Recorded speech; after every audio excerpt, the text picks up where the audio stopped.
kitabu 12 babu 11 darsu en kam mulakhasul fiqh na yewten fi ushratin nisa'i fi wuru dugol e be do sonnabe yuradu ko fanda bil ushrati wuridal lughatan kahala al ijtima'u ko hawtondirgol wal mukhalatatu e jillondirgol fa yuqalu hino wi ani li kulli jama'atin kala jama'a ushratun wuridal wa mu'shirun e wuridal wal muradu biha ko fanda e mun kon non huna do ma yakunu ko konko latoto bayna zawjain hakkunde resindirbe ben dido minal ulfati immorde wowondiral wal indimami e takkondiral li annahu sabu ko woni yalzimu desangal wowondirangal hingal nganni kullan goto kala min zawjaini e resindirbe ben dido mu'asharatul akhar wurudugol e oya bil ma'ruf no mojjiri fala yumatiluhu o ɗuytantamo o nettinantamo bi haqqiji makko ɗi wala yata karraha o añata kadi li badlihi fi funsangol o yaha legoy junnutugol o haqqiji makko ɗi taway ɗum na aña ɗum e jungo makko wala yattabi'uhu o jokkintintamo adan lorraji wa manatun e wowlutugol maɗu wa manatun e tampereji li qawli ta'ala sabu dalal Allah wa ashiruna wuride mabbe bil ma'ruf wa qala ta'ala wala hunna wa kambe kadile hino wodani be jonnutugol on ono worbe mislul ladhi sifande hunde alayhinna fawinde be bil ma'ruf wa qala nabi annabaji sallallahu alaihi wasallam maki khairukum ko buri mojude mon ono worbe moftan den fo khairukum kom burdo mojude e modon li ahlihi kabe ngure mo haray dum ko teddungal mede ɗuyten sonko ngon e bippo bappo on e ñaaɗendi ndin e hiiɗendi ndin e yorire jungo ngon e angal jannugol ngol wa qala sallallahu alaihi wasallam nelaɗo maki law kuntu amiran hara mi laatike miɗo wawno yamirde miɗo yananano yamirgol ahadan goɗɗo an yasjuda nde o sujjantal ahadin goɗɗo la amartul mar'ata mi yamirayno sonnajo an tasjuda li zawjiha nde o julanta modi makko li azami sabu mawnugol haqqihi haqqe makko on kanko gorko on alayha e hoore makko kanko sonnajo yo o sonnajo wattu yilide joni o yamiraka julangol modi makko goɗɗo julanta goɗɗo kono yo yankinano mo yo ɗoftomo yo tettimmo wa qala sallallahu alaihi wasallam nelaɗo maki idha batat al mar'atu si sonnajo walike ha jiratan hara ko doguɗo pottiti firasha zawjiha daɗɗudi modi makko ndi wallahi la'anata al malaikata malaika ɓen huɗaymo hatta tusbiha ha weeta jonnon andi no wodi abe malaika hudi lewru no wodi be malaika be hudi hitande no wodi en andi be malaika hudi ko duni duubi bayden andi dum do fu no wodi kawadi way sannu hino sunnina na li kullin goto kala min zawjayn e resindirbe be ndido tasin moƴƴingol al khuluqu ngikku mudum ngulli sahibihi fi dimmo mudum on hara hollale mo ngikku bongo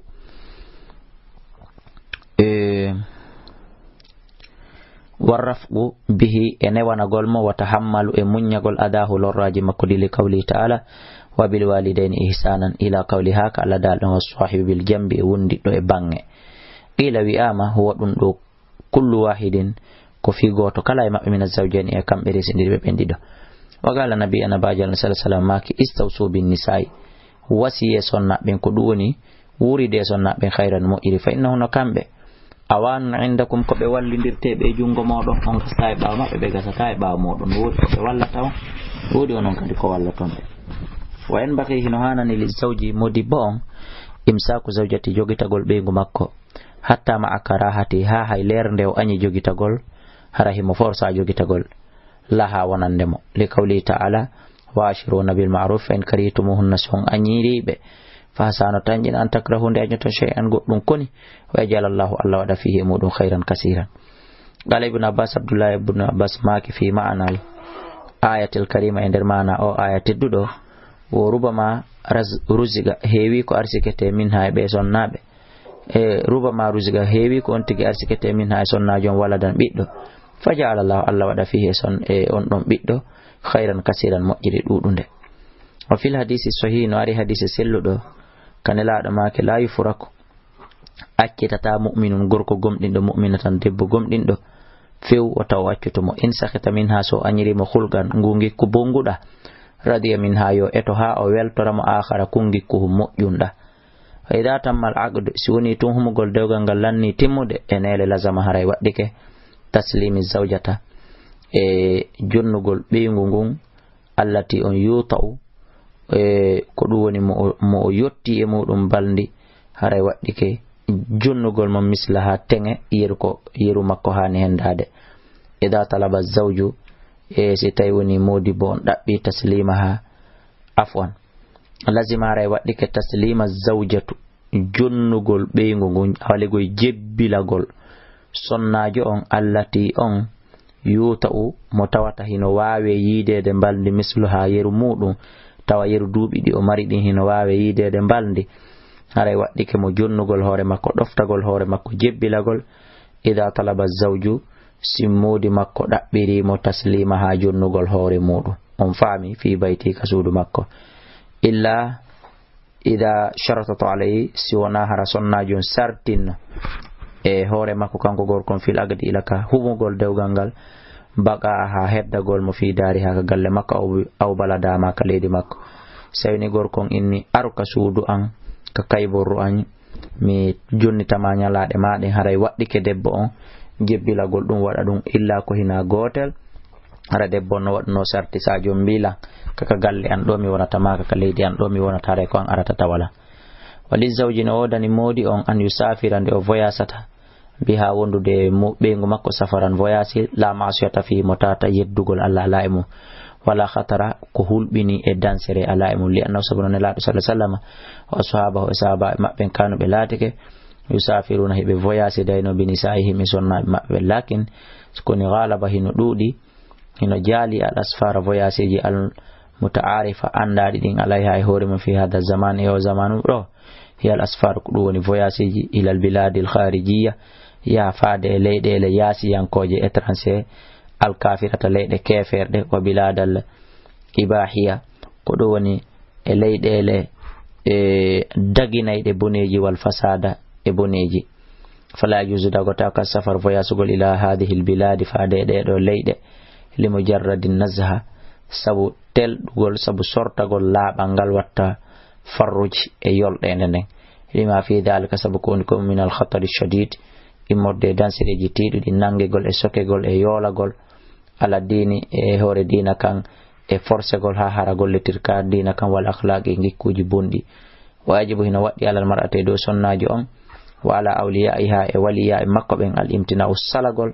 min safari ha immorde voyasugol makko ma zawjiha yaada e modi makko li hadil biladi e sifa ɗeɗo leyɗele sabu nongo e angal gollitirgol ngol oɗo kaɗo dina mi sikki hiɗen yiide ellaji mum ɗin no heewi e worɓe on ɓe yaadude e ɓeyguli muɗum ɗin Europe ɗo ma Amérique ɗo ɓe murta ton wi'a sali saltomo kanko gorkon salto dewgal ngal wontide e gouvernement ji ɗin Amérique ton ma Europe ton heɓa doole e hoore makko tawa hay gorkon susta darade ina ko ɓeygu makko hiɗen andi ɗo wama ta'urifa e konko anda kadi alayhi e hoore mum fi hada zaman e nguɗo zamanu lada kathirun e jungo ko ɓuri ɗuɗude e minal mutrifin immorde e neminaɓe mina shababe immorde sukaɓe wadi thurwat e jomiraɓe moyen mina safar immorde voyasi sabihatu zawaji wondugol e ɓeyguli muɗum hino jeeya e ko andi ko ɓuri ɗuɗude sifa ɓen ɗon e voyasudugol ilal biladi faade leyɗele al kharijiyya yaasi yankoje al kafirata keferɗe yankoje li imda'i e sabu feƴƴinoygol ton shaharan shahara al asli ko ɗum woni shahara lewru al asli ko ɗum woni al asali njuuri kama yusammunahu wono ɓe wi'irta ɗum bimana lebbi njuuri wono ɓe wi'irta ɗum o ɗum fil waaqi e nder ko yanata kon shahara sahan e fil wa huwa ɗum awa fil waaqi e fewndo jamanu men fewndo shaharu saham alegoy e ko lewru mbuso li annahu sabu ɗum shaharu muharram alegoy ko lewru jombente ndu yu adda hino totte ila shururin faade boneji kathiratin ɗuɗuɗi min khul'il hijabi immorde ɓortagol sorto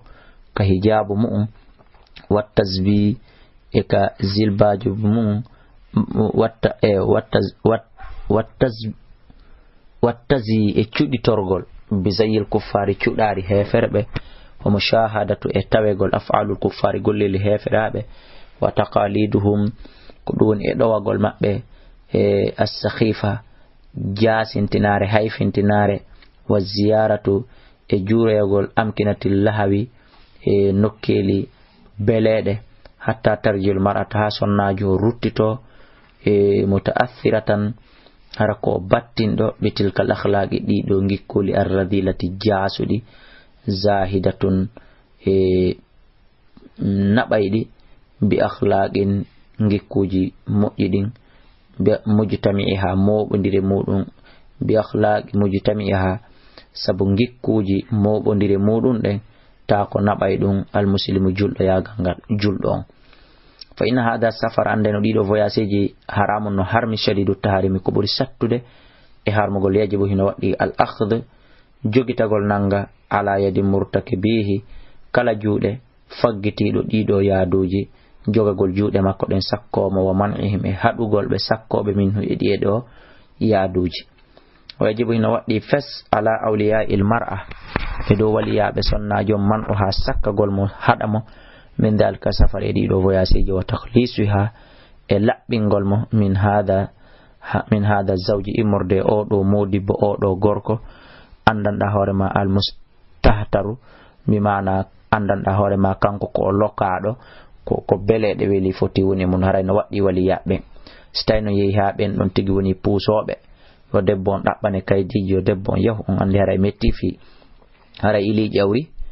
li annaha sabu ɗum ɗo amanatun ko hoolare fi anaqihim wonde ka daɗe maɓɓe kamɓe waliyaɓe dewle ɗen walaw radiyat hiya hay so tawi kanko sonnajo on o weltori o suɓike bihi ɗiɗo yaaduji haray waliyaɓen koye sakko mum haɗa mo fa innaha kanko qasiratun nazuri ko raɓɓinɗinaɗo darɗe mana o yi'ata ko luggi li nafsiha fi hoore makko wa ma ju'ila al waliyu haray no hino jeeya e ko wali on waɗira qayyiman daragol ñiiɓa alayha e hoore makko wa ma ju'ila al wali on waɗiraka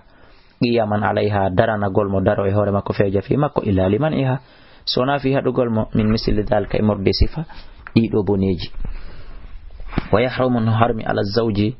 e dow moodi on kadi waɗugo zawjatahu ko ɗum woni yiidugol e ɓeygu makko haala haydiha e lernde ɓeygu makko fiiloto li qawli ta'ala sabu dalol Allah wa yas'alunaka ɓe landade ma anil mahidi fi fiilordu ndun qul huwa adan fa'tazilu nisa'i fil mahidi wala taqrabuhunna hatta yatuhurna fa idha tatahharna fa'tuhunna min haythu amarakumullah inna Allah yuhibbu at-tawwabin wa yuhibbu al-mutatahhirin walizawj no wadani modi on ijibaru zawjati forsugol ɓeygu makko ala izalati waskhin faade ittugol tuundeli ɗin wa akhdhi e ƴettugol ma tu'afihi nafsu kala ko wonki wawata yaafade ɗum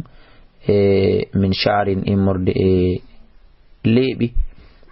yajuzu ko andanɗa hoorema hino dago akhdhihi ittugol ɗum wa zufrin e peɗali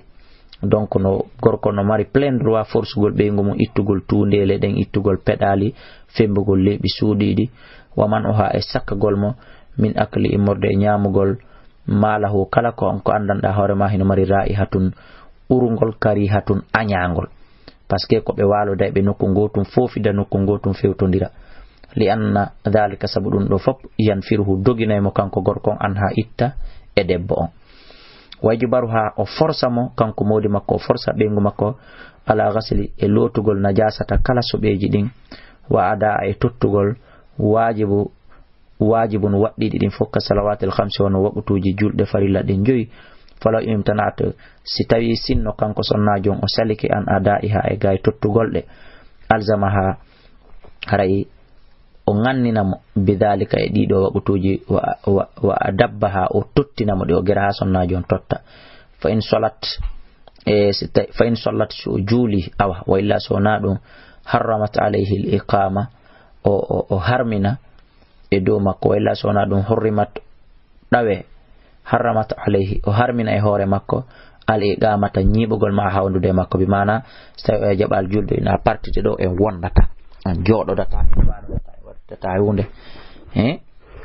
wakada ko ano noon kadi alayhi no fawimo kanko gorko ijbaru ha forsugol ɓeygu makko ala tarkil muharramati accugol dendandangal harmude ɗin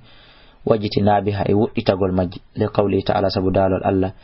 الرجال worɓe ɓe ndey gawwamuna woni ko ñiɓata daro lamo ala nisa'i bima faddala Allahu ba'dahum ala ba'din wa qala ta'ala la dal nako ya ayyuhalladhina amanu qu anfusakum dande hore mo wa ahlikum naran wa quduha an-nasu itirte nge yimbe wal hijara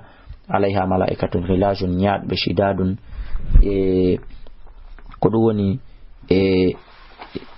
tiida nyaandebe la ya'suna Allah ma amarahum wa yaf'aluna ma yu'marun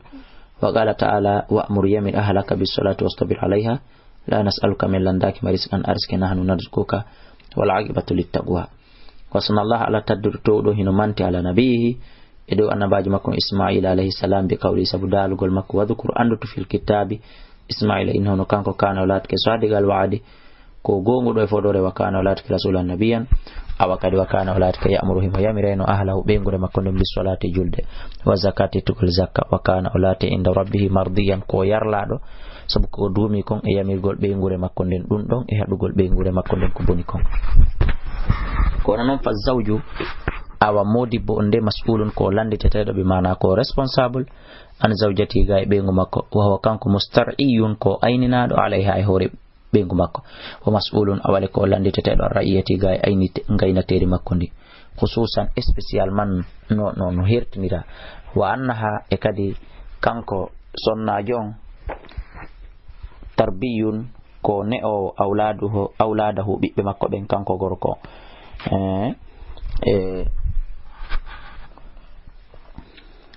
wa tarasu usratihi awakadi ko horejo e bengure makko den fa idha fasadat stayoni boni akhlaquha ngikkuji makko din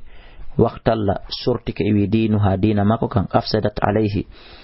haray o bonnanay mo awladahu bibbe makko ben wala bayti yimbe suudu makko no ko wadi fa'ala al muslimin ino fawi julbe ben an yattaqullaha de be hulata alla fi nisa'i sunnabi mabbe ben wa yatafaqqadu be jewto tasurafatihinna felli sale mabbe den alego yilande mabbe den jinduruji mabbe den wagad qala an-nabiyyu gomdi annabaji sallallahu alaihi wasallam maki istawsu bin nisa'i wuride e sonna ben khairan mu'diri wa yalzimu az-zawj hina waddi modi bon an yabita nde o waloto kadi inda zawjati takko be ngo makko few ida kanat sibe ngo makko latke hurratan ko dimo laylatan jemma goto min 4 layalin immorde jemmaji nay kala taw kala shakko balde nay yo taw har o wala takko makko de wotere in talabat minhu sitay be ngo makko dabbiri mo dum talabat minhu si modi be ngo makko dabbiri mo dalika balnedi li anna akthara sabko buri dudude ma yumkinu konko newoto an yajma'a nde o hawtondirta nde o rendidata ma'a hawndude e makko min nisa'i modde sonna ben salasan ko tati misluha yiru makko wali anna kaabe sabu kaabe bun siwar qada bi dhalika o nyaawi dum inda Umar ibn al-Khattab nokko ka sayyidina Umar washtahara nyaawre nde lulli walam yunkar nde yeddanoka hada ko dum do kadi ra'ayu ba'd al-fuqaha woni faamu yoga e jomirabe faamu ben wa hada dum do daliluhu woni dalil makko wa ta'liluhu e ellinagol makko lakin askoni tum fi hadal istidlal woni e do dalil wa ta'lil e ellingol inda sheikh nokko kawdo sheikh jo taqiyuddin hulo alla kadina nazrun dargol tasko moƴƴa hayto yara nokko kawi anna tazawwuj wonde no jombugol ngol bi 40 sonnabe nayo la yaqtadi dum wawata dum nyaawata annahu ko woni idha tazawwaja stayuni o jombi bi wahidatin goto